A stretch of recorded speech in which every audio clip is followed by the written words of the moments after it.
concreta y corta, y es básicamente esa aplicación de la energía en forma de electricidad sobre los tejidos corporales.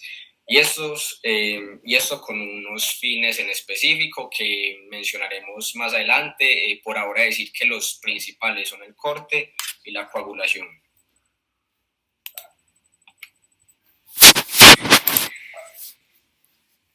Bueno, entonces, para entender cómo funcionan los dispositivos en la electrocirugía, primero debemos entender unos conceptos básicos.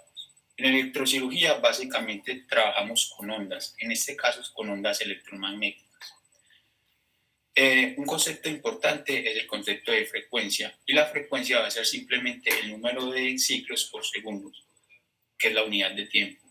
El número de ciclos va a estar dado entre un valle y entre otro valle, y esa va a ser la longitud de onda. La longitud de onda va a tener una relación inversamente proporcional con la frecuencia, porque esta está asociada con una fórmula donde la velocidad de la luz es constante, de tal modo que a mayores frecuencias vamos a tener una longitud de onda más corta y a frecuencias más bajas vamos a tener una longitud de frecuencia más alta. La corriente eléctrica es simplemente ese flujo de electrones que se da a través del material conductor. El material conductor por excelencia es de pronto los metales. Los metales que a través de su última capa de electrones comparten y permiten ese flujo como de los electrones. Otro concepto que debemos tener claro es la unidad electroquirúrgica, y esta va a estar compuesta de 4 partes. Tenemos el generador de corriente eléctrica. Este va a tener un papel muy importante en la electrocirugía porque va a ser el encargado de convertir esas frecuencias bajas, que normalmente son de 60 Hz, a frecuencias que son seguras para los pacientes. Porque si no, se puede dar un fenómeno que es una estimulación neuromuscular. Eso es una contracción tetánica de todos los músculos del cuerpo y que puede ser potencialmente mortal. Todas las unidades electroquirúrgicas manejan una frecuencia entre 300 kHz a 800 kHz.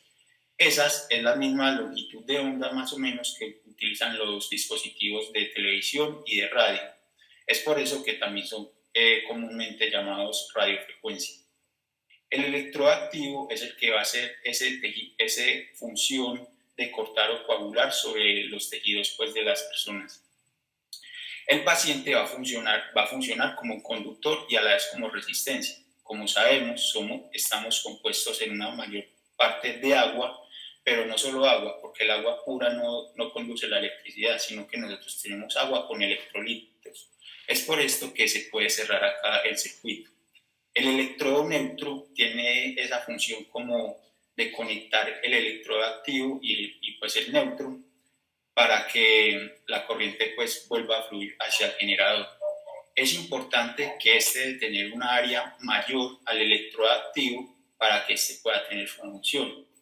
Y acá viene el concepto de densidad de energía. El electrodo activo cumple su función gracias a que tiene una área muy pequeña y permite como el efecto de corte o coagulación.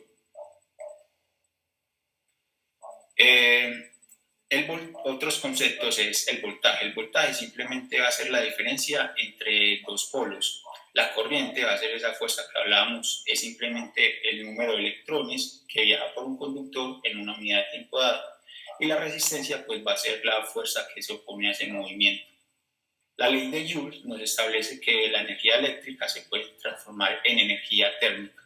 Y esto nos va a ayudar a entender algunos dispositivos como son el electrocauterio.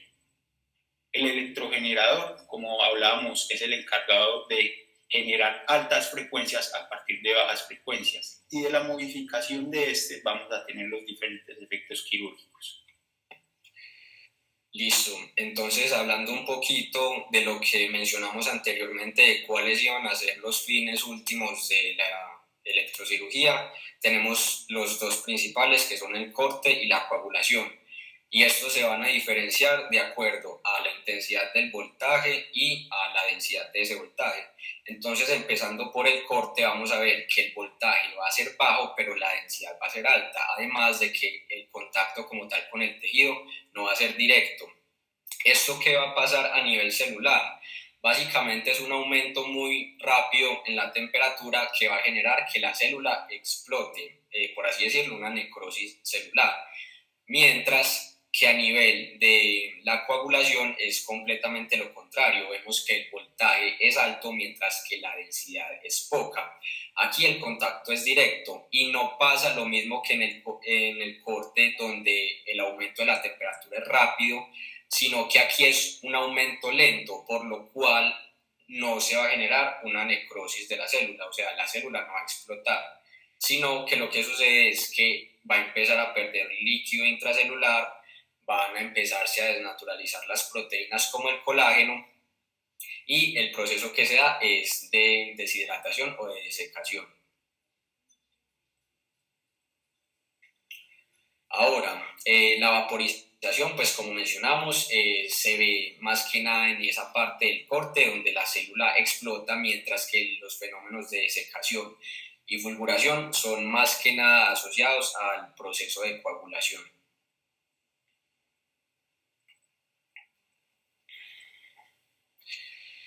La energía aplicada a estos procedimientos también tiene otros efectos. Vamos a describirlos brevemente. Electrolítico se refiere a que la corriente debe ser alterna. Esto quiere decir que el flujo de iones es continuo y no polarizado. Polarizado es que se concentra mucho la energía en un lugar, y esto es lo que no queremos para evitar que se genere daño tisular. Entonces necesitamos que la corriente sea alterna, que haya un movimiento continuo de los iones para minimizar el daño en el tejido. Farádico, como mencionamos hace un momento, se refiere a esa estimulación neuromuscular, ya sea por irritación directa sobre el nervio o estimulación directa del músculo. Y el efecto térmico básicamente se refiere a que a mayor voltaje, mayor va a ser la temperatura que se va a generar sobre el tejido.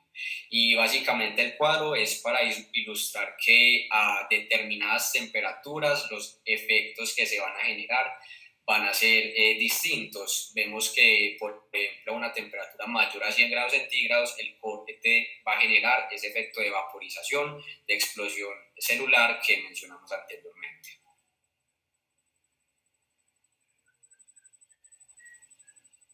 Listo. Un tema que puede ser confundido con electrocirugía, pero es algo diferente. No es un dispositivo electroquirúrgico, es el electrocauterio. Y este utiliza el mismo principio que se venía usando hace 3000 años ya por los egipcios. Y es básicamente calentar un metal, ponerlo sobre el tejido para que este coagule más fácil. Obviamente el electrocauterio es una energía, pues es una tecnología más moderna, y este usa una batería que va a conducir la energía con un material conductor, y va a tener una punta que, como veíamos, va a ofrecer una resistencia a ese paso de corriente, y como veíamos ahorita por las leyes físicas, parte de esa energía eléctrica se va a transformar en energía térmica, calentando el dispositivo y permitiendo la coagulación. Este dispositivo se usa para ciertos tipos de cirugías, como las cirugías oftálmicas. Y una diferencia grande e importante que va a tener con la electrocirugía es que la energía no pasa por él en ningún momento o a través del paciente. Entonces vamos a ver ahora sí los sistemas de operación. Esto sí es una tecnología ya, como veíamos, de apenas unas décadas de haberse descubierto, y tenemos dos sistemas. Ambos sistemas van a ser bipolares. ¿Por qué? Porque ambos sistemas tienen un polo activo y un electrodo de regreso. Sin embargo, se van a diferenciar en los dispositivos, porque tenemos un dispositivo monopolar y un dispositivo bipolar. En el dispositivo monopolar vamos a tener el electrodo activo o el electrodo de Ovi, que va a cumplir su función ya sea de coagulación o de corte, y la energía va a pasar a través del paciente y va